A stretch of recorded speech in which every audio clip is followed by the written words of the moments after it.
অল্প কথা হলো দিলে গাঁথলে জীবন চেঞ্জ হওয়ার জন্য যথেষ্ট হয়। চলেন হাদিস থেকেই শোনাই। বনি ইসরাইলে একজন বদমাশ ছিল, নাম ছিল কিফিল, যে নিজেও নিজেকে মানুষ বলতো না, বলতো আমি কুকুরের চেয়েও অদম। প্রতি রাত্রে ব্যভিচারের পিছনে তার খরচ হতো বর্তমান টাকায় 50 থেকে 60 লক্ষ টাকা প্রতি রাত্রে। এক রাত্রে এক মেয়েকে ধরে নিয়ে আসছে, কামরায় ঢুকায় দিয়া নিজে প্রস্তুতির জন্য চলে গেছে। প্রস্তুত হয়ে যখন কামরায় ঢুকতেছে তো দেখতেছে এক কোনায় বসে কাঁদতেছে। তো জিজ্ঞাসা করতেছে, কাঁদিস কেন? জোর করে তো তোমাকে আনি নাই, টাকা দিয়েই তো নিয়ে আসছি। তো মেয়ে বলতেছিল, কিফিল শোন, আমি বাজারি মেয়ে না, বিপদের কারণে আমি তোর হাতে ধরা দিতে বাধ্য হয়েছি।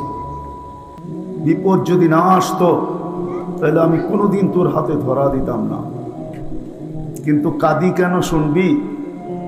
তো কিফিল বলতেছে, বলো কেন কাঁদো? তো মেয়ে বলতেছিল, কাঁদি এই জন্য যে কালকে এই চেহারাটা আল্লাহকে কি করে দেখাবো। মনে হয় বুঝাইতে পারিনি। কালকে এই চেহারাটা আল্লাহকে কি করে দেখাবো, এই জন্য কাঁদতেছি। এতটুক কথা ছিল।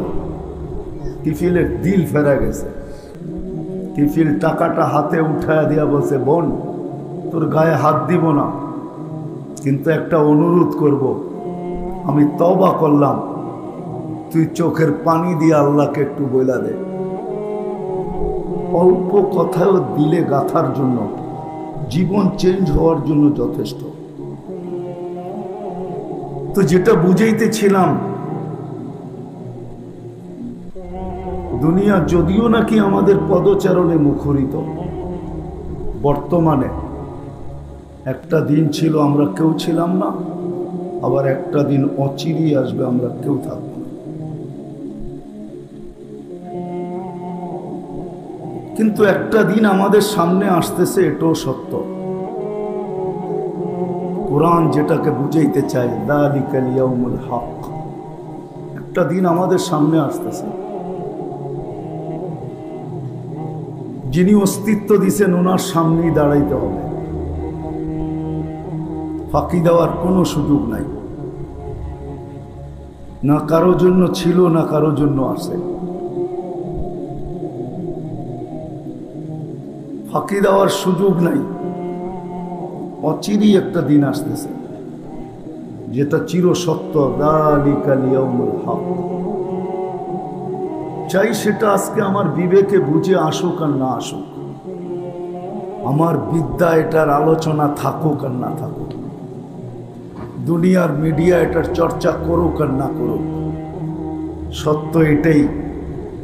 যিনি আমাদেরকে নিয়ে আসছেন ওনারই ঘোষণা, যিনি এই দুনিয়াটা তৈরি করছেন, যার উপরে আজকে আমাদের আধিপত্যের রাজত্ব। এই দুনিয়াটা আমরা তৈরি করি নাই। পুরা কাপাসিয়া বলেন আর কালীগঞ্জ বলেন, যতগুলা গাছপালা লাগানো আছে, যা দেখতেছি, কেউ আমরা বলতে পারবো না যে এগুলা সব আমাদের হাতের লাগানো বা আমাদের পূর্বপুরুষের হাতের লাগানো। কে লাগাইছে? সাজায় আল্লাহ আমাদেরকে উপহার দিয়েছেন। সত্য এটাই। আসতেছে একটা দিন, যেই দিনটা চিরসত্য, যালিকাল ইয়াউমুল হক। ওই দিন আসতেছে, আজকে যদিও বিরাজমান। ওই দিন আমাদের সামনে, সবার সামনে আসতেছে। ছোট বলি আর বড় বলি, শহরের বলি আর গ্রামের বলি, শিক্ষিত বলি আর অশিক্ষিত বলি, শাসক বলি আর শাসিত বলি, সবার সামনে ওই দিনটা আসতেছে যেখানে আল্লাহর সামনে দাঁড়াইতে হবে। আর শুধু ওই দিন দাঁড়াইলে চলবে না, লাতুসআলুন্না আনিন নাঈম। আজকে হয়তো ফ্রি সাপ্লাই দিতেছেন, কোনো প্রতিদান নিতেছেন না, আজকে সব ফ্রি সাপ্লাই। অক্সিজেন বলেন ফ্রি দিতেছেন, সুরক্ষা বলেন ফ্রি দিতেছেন, শ্বাস প্রশ্বাস বলেন ফ্রি চলতেছে, কিডনি বলেন 36 বার ডেলি কুদরত দিয়া ডায়ালিসিস করতেছেন, এই দেহটাকে ফ্রি চালাইতেছেন। সত্য এটাই, এই দেহটাকে আল্লাহ ফ্রি পরিচালনা করতেছেন। নিশ্চয় যদি অস্তিত্ব দিছেন, নিশ্চয় আমরা অস্তিত্ব লাভ করছি। আল্লাহ সাজাইছেন আর এখন পর্যন্ত সুরক্ষিত করতেছেন। মৌতের রেখা পা দেওয়া পর্যন্ত সুরক্ষিত করবেন, এটাই আল্লাহর ওয়াদা। হুয়াল্লাযী খালাকাকুম সুম্মা রাযাকাকুম, তোমার প্রয়োজন আমি মেটাবো, কিন্তু কতদিন? ইলা আজালিম মুসাম্মা, একটা নির্দিষ্ট সময় পর্যন্ত। তারপরে এখান থেকে চলে যেতে হবে, থাকার সুযোগ কারো নাই। ওয়ালাউ ফি বুরুজিম মুশাইয়্যাদা, ইঙ্গিত মনে হয় আল্লাহ এদিকেই দিছেন যে দুনিয়ার সমস্ত টেকনোলজি দিয়ে প্রতিরোধ করলেও তোমাকে কেউ রাখতে পারবে না। সময় আসতে দেরি, আমরা ছোমায়রা উঠাইতে দেরি করব না। আখাযনাহু বাগতাতান, তোমাকে ছোমায়রা উঠায় নিব। সমস্ত দুনিয়ার মেশিন টেকনোলজি, সমস্ত দুনিয়ার শক্তি দিয়া যদি প্রতিরোধ করো, কোনো লাভ হবে না। ওয়ালাউ ফি বুরুজিম মুশাইয়্যাদা, এটাই বুঝাইছেন। টেকনোলজির প্রতিরোধ দিয়ে কোনো কাজ হবে না, সত্য এটাই।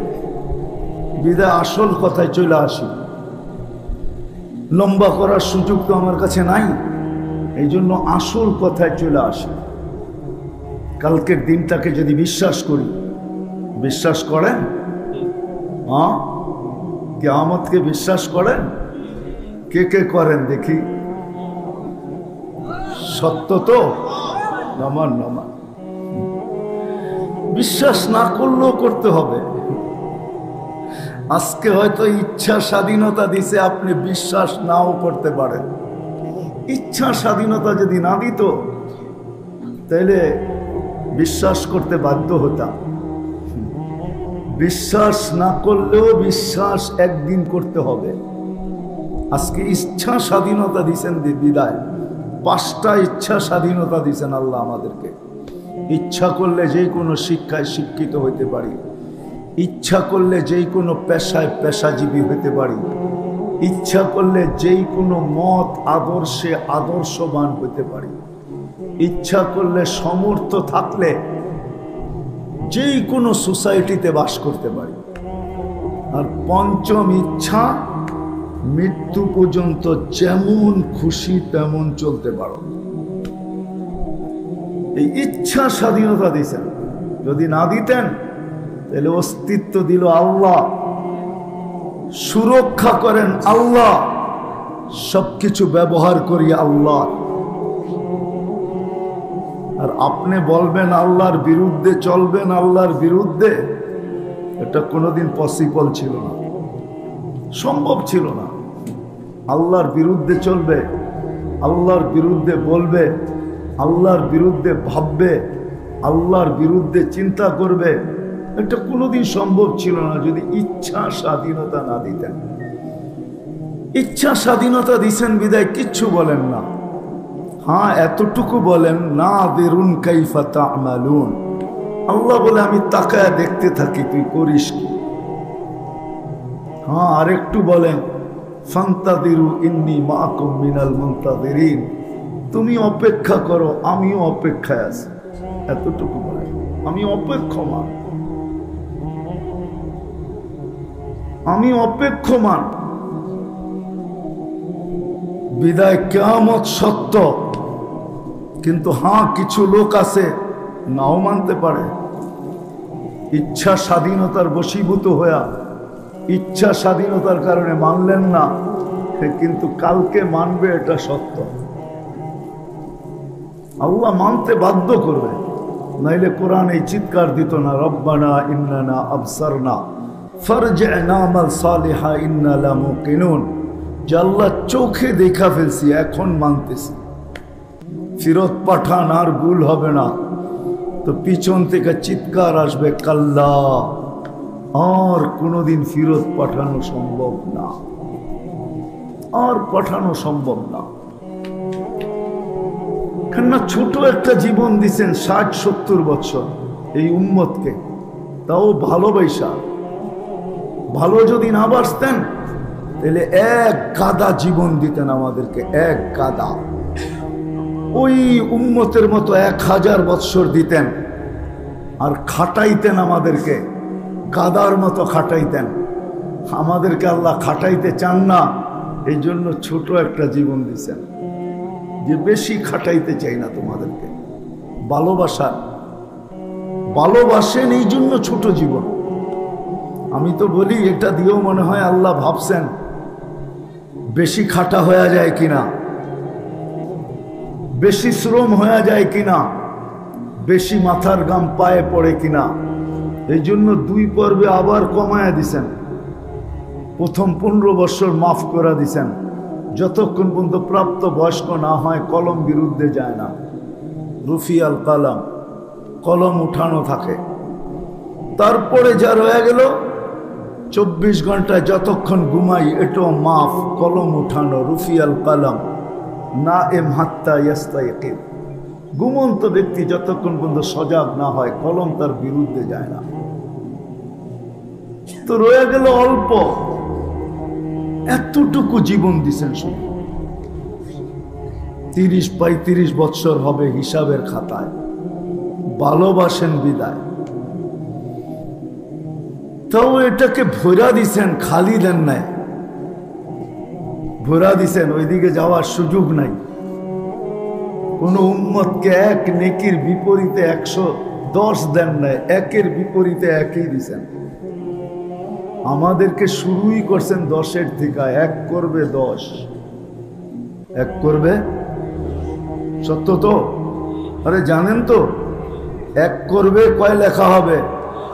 হ্যাঁ, এটা দিয়ে আমাদের নবীজির মন ভরেন নাই, নবীজির মন ভরে নাই।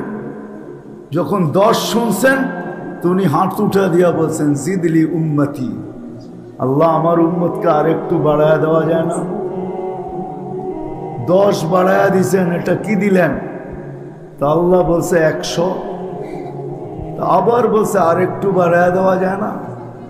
তো বলছে 700, বলছে আরেকটু বাড়ায়া দেওয়া যায় না? তো আল্লাহ বুঝা ফেলছে সংখ্যা বললে বন্ধু খালি বাড়াইতেই বলবে। এর জন্য আল্লাহ শব্দই নিয়ে আসছেন, বিগাইরি হিসাব। আপনার উম্মত যদি আমাকে কোরা দেখাইতে পারে তাহলে আমি হিসাব ছাড়া দিব। হিসাব ছাড়া বোঝেন কি? হ্যাঁ, অসংখ্য বোঝেন? মানে এতগুলা সংখ্যা আমাদের জানা নাই, এটা হলো বেগায়ের হিসাব। এতগুলা সংখ্যা আমাদের কি নাই, আমাদের জানা নাই, এতগুলা দিবে। যাক, যেটা বুঝাইতেছিলাম যে আমরা ছিলাম না, আসি, অচিরেই থাকবো না, চলে যাব। আজকে যদিও আমরা বিরাজমান, দুনিয়াটা আমাদের পদচারণে মুখরিত, একটা দিন কিন্তু আসতেছে, সত্য একটা দিন আসতেছে। যালিকাল ইয়াউমুল হক, সত্য একটা দিন আসতেছে। যখন বিশ্বাস করি তখন আমি প্রশ্নের কাছে চলে যেতে পারি যে বিশ্বাস যখন আমরা করি যে কিয়ামতের দিন ঘটবে অবশ্যই, তাহলে আপনাদের কাছে আমার প্রশ্ন, বা আমার কাছেও আমার প্রশ্ন, প্রত্যেক শ্রেণীর কাছে আমার প্রশ্ন, কেননা মৃত্যুর তো কোনো বয়স নাই।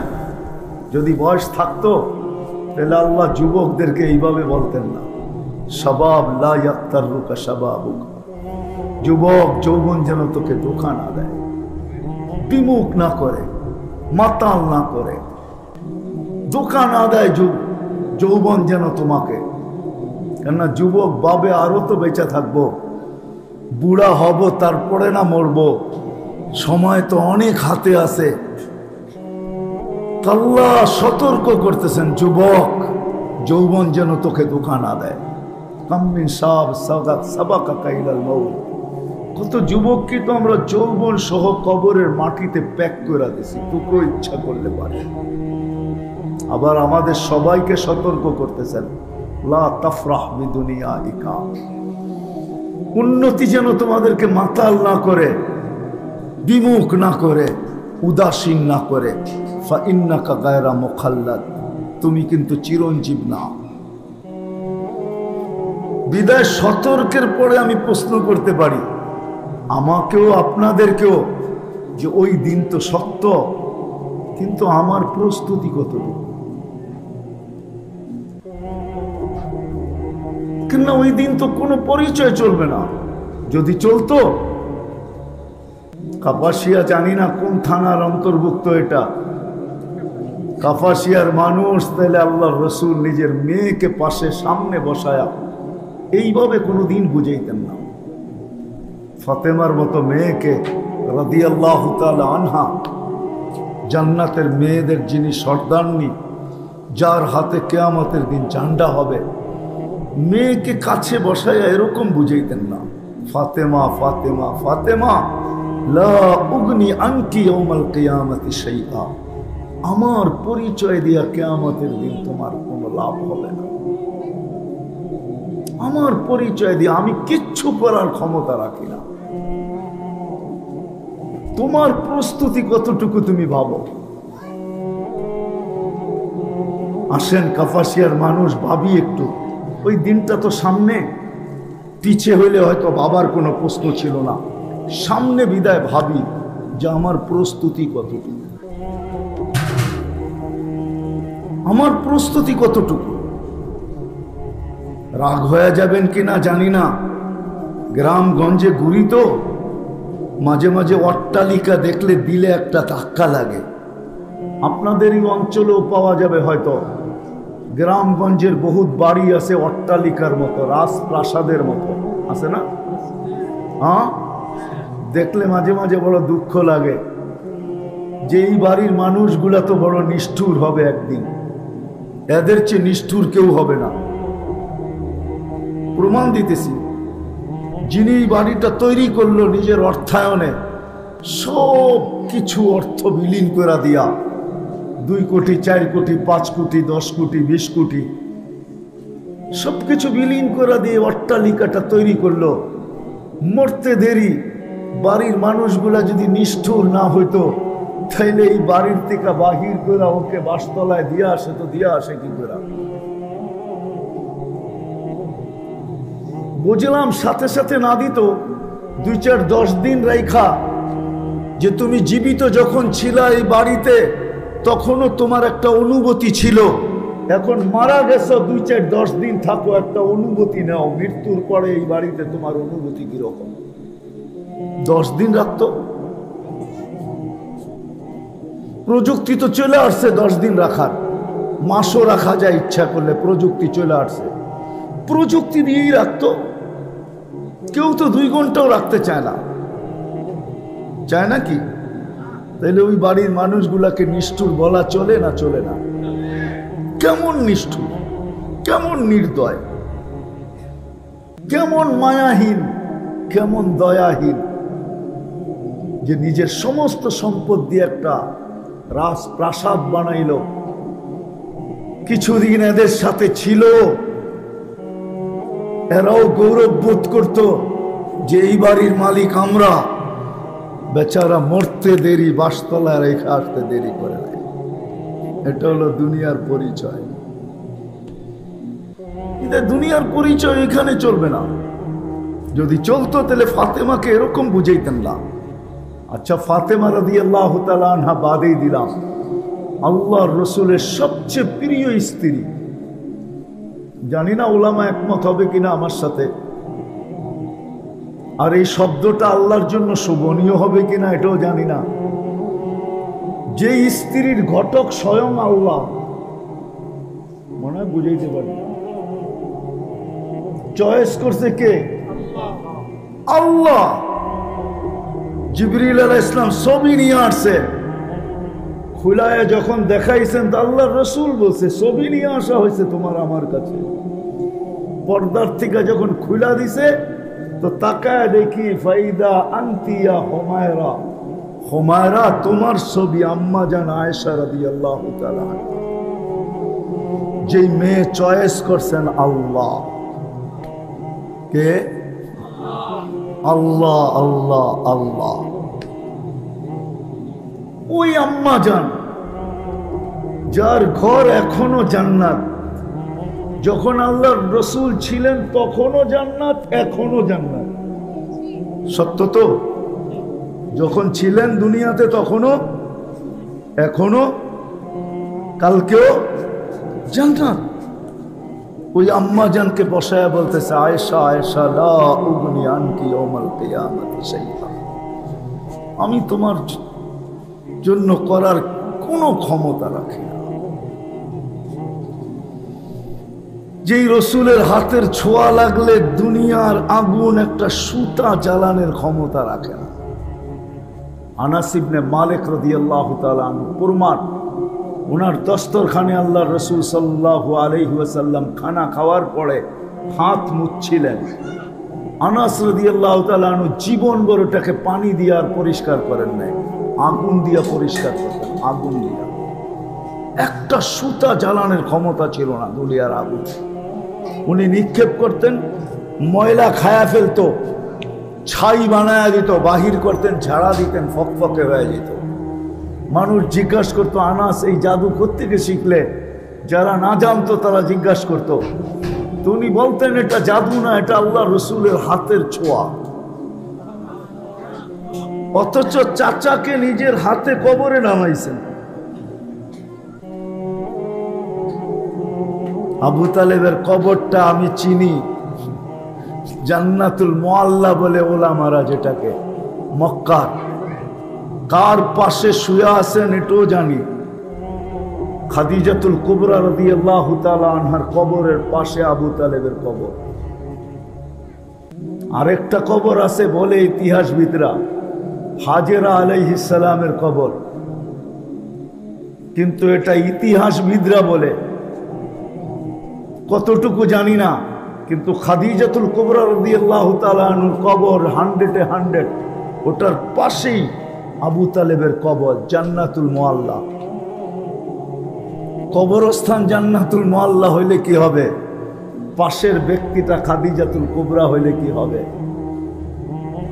নিজের হাতে কবরে নামায় একটা চিৎকার দিছেন, আম্মি আম্মি মা তারাক্তালি সাবিলা, চাচা আমার জন্য কোনো সুযোগ রাখলেন না।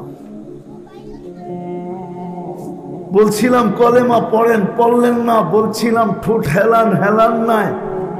ভাবছিলাম চুপ থাকবেন, কিচ্ছু বলবেন না, তাইলেও হয়তো আল্লাহর কাছে একটা সুযোগ বাহির করতে পারতাম। কিন্তু আপনি শেষমেশ একটা চিৎকার দিলেন, আলা মিল্লাতি আব্দুল মুত্তালিব, আব্দুল মুত্তালিবের ধর্মের উপরে চলে যেতেছি। হায় চাচা, হাতের ছোঁয়া কোনো কাজে দেয় নাই। অথচ আপনি জানেন না এদিকে গেলে আমিও লম্বা হয়ে যাব, হারায় যাব। আমাদের নবীজির ছোঁয়া তো ছোঁয়া, ইশারা যে কত বড় ভাগ্য খোলে। ইশারা তো ইশারা, নবীজিকে কাছ থেকে দেখলে কত বড় ভাগ্য খোলে। সেটা তো আমাদের সমাজ জানে না। এইখানে একজন পাওয়া যাবে কিনা আমি জানি না। জীবন বল চুল কাটছে বটে, আলেম ওলামা ছাড়া আজ পর্যন্ত সেলুনে যায় বলছে কিনা যে আজকে কিন্তু আমার চুলটা আমার নবীর আদর্শ মতে কেটে দিবে। এরকম শব্দ বইলা মনে হয় এখানে একজনও আজ পর্যন্ত চুল কাটায় নাই। আপনি বলবেন এই শব্দ বললে কি হবে, বা এইভাবে চুল কাটাইলেই বা কি হবে? না না, কিয়ামতের দিন যখন দেখা হবে তো আমাদের নবীজি দয়ার নবী না, দয়ার সাগর না, কিনারাবিহীন সাগর। উম্মতের জন্য এতটুকু দয়ালু। কিয়ামতের দিন সুযোগ হয়তো দেখা হইলে যে জীবনে কিছু তো করতে পারি নাই, আপনার আদর্শ মতো 2-1 বার চুল কাটছিলাম, শুনছি আপনি বড় দয়ালু, দয়ার ভান্ডার, আজকে আমাকে কি দিবেন দেন না। এই হাত পাতার সুযোগ হইত। কিন্তু একজনও তো বলতে পারবো না যে আমি এই শব্দ বইলা চুল কাটছি, যে নবীর স্টাইলে চুল কাটা দাও। তো যেটা বুঝাইতেছিলাম, জিনাকে কাছের থেকে দেখলে ভাগ্য খোলে। রব্বে কাবার কসম, যে এই দুনিয়াতে একবার স্বপ্নে দেখা ফেলছে, ওকে লেখা দেওয়া যায় তোর ভাগ্য খুলে গেছে, আর কোনোদিন কেউ বন্ধ করতে পারবে না। কি বলে ওলামা? জিজ্ঞাসা করেন, যে একবার নবীকে স্বপ্নে দেখছে, নারী হোক আর পুরুষ হোক, যুবক হোক আর বৃদ্ধ হোক, যে একবার দেখছে ওর ভাগ্য খুলে গেছে। লেখা দেওয়া যায়, লেখা ইসলামেও তোর ভাগ্য খুলে গেছে। ভাগ্য যদি না খুলতো, দেখা দেয় না আমরা দেখি কোনটা? আরে বলেন না, দেখি না দেখা দেয়? দেখা দেয়, সত্য তো? হ্যাঁ, ভাগ্য না খুললে দেখা দিতেন না। ভাগ্য খুলছে বিদায় দেখা দিছে। আর যারা এখনো দেখি নাই, মনে ব্যথা নিতে পারি যে হায় এখনো মনে হয় ভাগ্য খোলে নাই। কিন্তু কেমনে বুঝাবো? আমার জাতি তো আজ পর্যন্ত দেখার জন্য 2 রাকাত নামাজও কেউ পড়ে নাই। কি এখানে আছে কেউ যে নবীকে দেখার জন্য আমি 2 রাকাত সালাতুল হাজত পড়ছি, পড়ে আল্লাহর কাছে দোয়া করছি, আল্লাহ এই 2 রাকাত নফল পড়লাম নবীজিকে দেখার জন্য, আপনি একটু দেখায় দিয়েন? এরকম একজনও তো হাত তুলতে পারবো না। কিন্তু দেখতে চাই বললে তো সবাই হাত উঠাবেন, ঠিক না? দেখতে চান না চান না? হ্যাঁ, কে কে দেখতে চান দেখি? নামান সবাই দেখতে চাই, ঠিক না? কিন্তু আগে যে বললাম 2 রাকাত নামাজ আজ পর্যন্ত পড়ছি কিনা, তা তো পড়ি নাই। জানার চেষ্টা করছি কিনা যে নবীজিকে স্বপ্নে কিভাবে দেখা যায়? বলেন। আমি তো বলি আমাদের দেশের মতো পরিবেশ দুনিয়ার কোথাও নাই। আমি দুনিয়া ঘুরে বলতেছি, কিন্তু তা হাদিসে নেয়ামত, আল্লাহর এহসান 99টা দেখছি। বাকি দোয়া করেন বাকিগুলো যেন আল্লাহ মৌতের আগে দেখায় দেয়। বলেন না আমিন? দেখা বলতেছি আমাদের দেশের মতো পরিবেশও দুনিয়ার কোথাও নাই। এত আলেম ওলামা আল্লাহওয়ালা, মসজিদ মাদ্রাসা মক্তব হেফজোখানা দুনিয়ার কোথাও নাই। ছোট একটা দেশ হইলে কি হবে? আল্লাহ যেন সবকিছু এটার ভিতরেই দিয়া দিছে। যেমন মসজিদ, তেমন মাদ্রাসা, তেমন আলেম ওলামা আল্লাহওয়ালা ভরা এই দেশে। আমি তো মাঝে মাঝে হিসাব করে দেখি যে আমার জাতি যদি ওলামার পিছে চলতো, তাহলে আমাদের বাগে 18 কোটি মানুষের ভিতর থেকে একজন আলেম ওলামার বাগে মাত্র 70 জন পড়ে। 70 জন। কিয়ামতের দিন একজন ওলামা নিয়া যাবে 400 জনকে নিয়ে যাবে। 70 বাদ দিল 330 জনকে আমাদের বিভিন্ন জায়গার থেকে আইনা কোটা পুরা করতে হবে। মৌলানা বাহাউদ্দিন সাহেব চলে আসছেন। হুজুর বড় আল্লাহওয়ালা মানুষ, অসুস্থ, দীর্ঘ সময় বসে থাকা ওনার পক্ষে সম্ভব না। আর ওনাকে বসায় আমি কথা বলাও সম্ভব না। আমাদের মুরব্বী। দুর্ভাগ্যের একটা কথা মনে উঠলো, এর জন্য বলতেছি, আল্লাহ বাংলাদেশের যে পরিবেশটা দিছেন, এটার কদর আমরা করতে পারি না। আর জিনিসের যখন কদর না করা হয়, আমরা আগে ভাবতাম যে বাংলাদেশে পুরুষের সংখ্যা বেশি, মেয়েদের সংখ্যা কম। আর এখন মেয়েদের সংখ্যা 52, পুরুষ 48। কেন জানেন? দিন দিন মেয়েদের সংখ্যা বাড়তেছে, কেননা নারীদের কাছ থেকে এখন পুরুষের কদর বাইরে হয়ে গেছে, মূল্যায়ন বাহির হয়ে গেছে। আর এটা হাদিসের কথা, যখন নারীরা পুরুষদের মূল্যায়ন ছেড়ে দিবে তখন পুরুষ আল্লাহ ধড়াধড় উঠায় নিয়ে আনিবে। একদিন আসবে একজন পুরুষের জন্য 50 জন নারীর জন্য একজন পুরুষ দেখা যাবে। ঠিক এরকমই মুরব্বীদের কদর না করলে মুরব্বী উঠা যায়। 2020-এ বাংলাদেশে এমন ঝাড়ু দিছেন আল্লাহ, আমাদের সব মুরব্বী